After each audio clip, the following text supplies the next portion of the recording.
안녕하세요. 엘리바스의 세 번째 반격이 시작됩니다. 오늘 본문은 욥기 22장 1절에서 20절입니다. 1, 2절. 그때 대만 사람 엘리바스가 대꾸했습니다. 사람이 하나님께 도움이 되겠는가? 아무리 지혜롭다고 해도 하나님께 도움이 되겠는가? 여기서 사람이란 단어는 까베르입니다. 강한 사람과 지혜로운 사람이 평행을 이루면서 가장 강하고 지혜로운 사람이라도 하나님께 도움이 될 수 있겠느냐고 말합니다. 도움이 되다라는 단어가 2번이나 쓰였죠. 2번 반복된 것은 하나님의 특성 가운데 하나인 자기 충족성을 강조하는 것입니다. 하나님은 스스로 충족한 분이기 때문에 인간의 지혜가 하나님께 아무 유익이 되지 않아서 자기 유익을 따라서 벌하시는 분이 아니시라는 것입니다. 욥이 고난에 처한 것은 죄로 인한 것이라는 여전한 논리를 펴고 있는 것입니다. 3절. 자네가 의롭다는 게 전능하신 분께 어떤 기쁨이 되겠는가? 자네 행위가 흠 없었다고 해서 그분이 무엇을 얻겠는가? 앞절은 인간의 지혜에 관해서라면 본절은 인간의 의로움에 관해서 같은 논리를 펴고 있습니다. 우리가 경험하는 복이나 고난은 전적으로 우리 자신에게 원인이 있다는 말입니다. 4절. 자네가 그분을 경외했기 때문에 그분이 꾸짖으셨단 말인가? 그래서 자네를 심판하신다는 건가? 엘리바스는 자신도 모르는 사이에 욥에게 일어나고 있는 사태에 대해 정확한 원인 진단을 내리고 있습니다. 욥이 하나님을 경외했기 때문에 이런 고난을 받는 것이 사실이기 때문입니다. 엘리바스는 욥의 법정 소송 형식을 빌려서 대답하고 있습니다. 욥의 고통 자체를 하나님의 심판으로 보는 것부터 시작해서 이후 실제로 법정에서 검사가 피고인의 죄목들을 하나하나 열거하듯이 고발하고 있습니다. 5절. 자네 악함이 큰 것 아닌가? 자네 죄악이 끝이 없는 것 아닌가? 반어적 수사 의문문으로 욥의 악함이 크다는 사실을 강조합니다. 엘리바스는 법정의 검사처럼 욥을 향해 큰 죄인이라고 분명하게 지적하고 있습니다. 자기 말을 증명하려다 보니 그렇게 된 것입니다. 6절. 자네는 이유 없이 형제에게 담보를 요구했고 사람들의 옷을 벗겨버렸네. 이유 없이란 단어는 욥기의 핵심 단어죠. 사탄이 욥을 고발할 때도 하나님께서 욥에게 재앙을 내리신 것에 대해서도 욥이 끊임없이 제기하는 의문도 이유 없이 까닭 없이이기 때문입니다. 엘리바스는 이 표현을 쓰면서 욥이 이런 범죄를 범하지 않았다면 극심한 고난 가운데 빠졌을 리가 없다는 자기 확신을 말하고 있는 것입니다. 9절. 또 자네는 과부를 빈손으로 보냈고 고아들의 팔을 꺾어버렸네.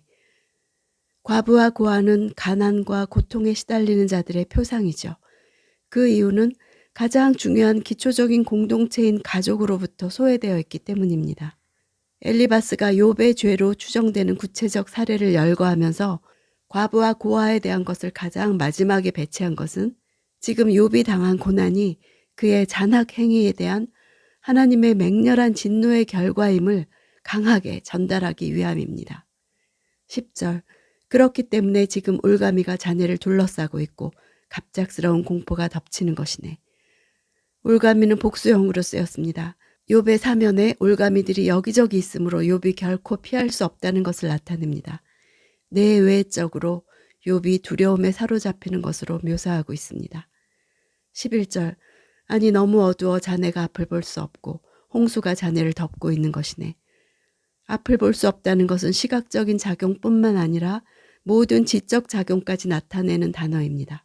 미완료형으로 써서 지속적으로 영구적으로 미래에 있어서도 계속적으로 인식하지 못하고 분별력이 없을 것이라고 말하는 것입니다.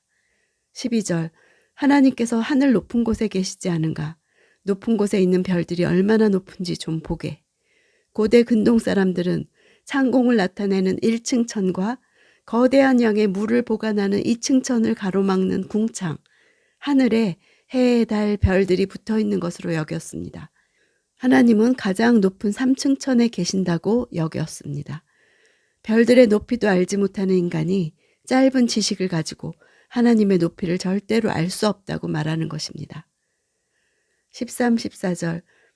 그런데 자네는 하나님이 어떻게 하시겠나? 그분이 이런 먹구름을 뚫고 심판하시겠나? 빽빽한 구름이 그분을 가려 보실 수 없고 하늘을 이리저리 돌아다녀도 우리를 보지 못하신다고 하니 엘리바스는 욥이 세상의 일들을 하나님이 모르시고 방관하고 계시다고 말한 것처럼 비웃습니다. 욥을 어리석은 악인의 전형으로 매도하는 것이죠. 지혜 문학의 가장 대표적인 소재 가운데 하나가 무지하고 어리석은 자입니다. 그들의 전형적인 사고방식 가운데 하나가 바로 하나님에 대한 무지와 무시입니다.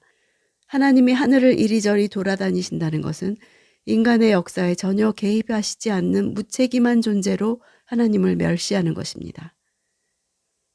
16절 그들은 때가 되기 전에 끊어졌고 그 기초가 홍수에 쓸려가 버렸네. 악인이 때가 되기 전에 끊어진다는 말은 욥이 21장 7절에서 어떻게 악인은 그렇게 세력을 키우면서 늙을 때까지 계속 사는 건가? 라고 한 말에 대해 반박하는 것입니다. 노아 홍수 때 회개하지 않은 악인들을 연상시킵니다.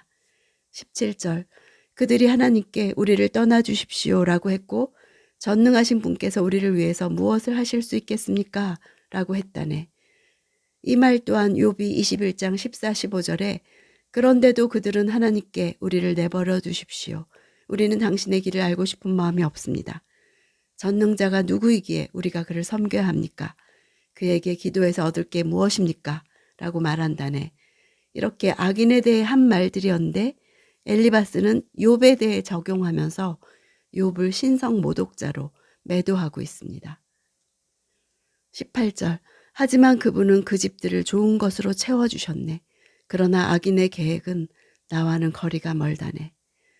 이 말 역시 욥이 21장 16절에 그들의 복이 그들의 손에 있지 않으며 악한 사람들의 계획은 내게서 멀다네 라고 한 말을 그대로 인용한 것입니다. 욥이 악인과 다르다는 말을 흉내내서 비웃는 것입니다. 악인인 욥에게 자기는 동의하지 않는다는 것이죠.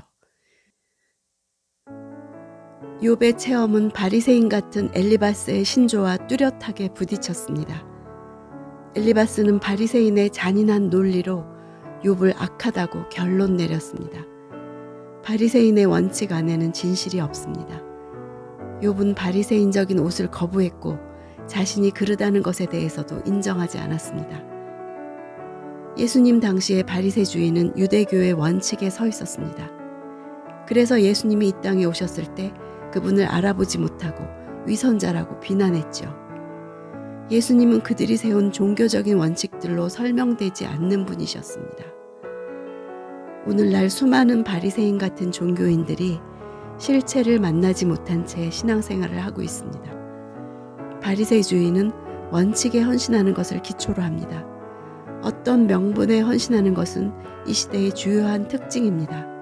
종교인들은 자신들이 세운 원칙들을 위해 헌신하고 있습니다. 하지만 예수 그리스도의 참된 제자들은 원칙들이 아닌 인격이신 주님께 헌신합니다. 그래서 욥은 하나님이 나타나실 때까지 참고 기다린 것입니다. 욥기 파이팅입니다.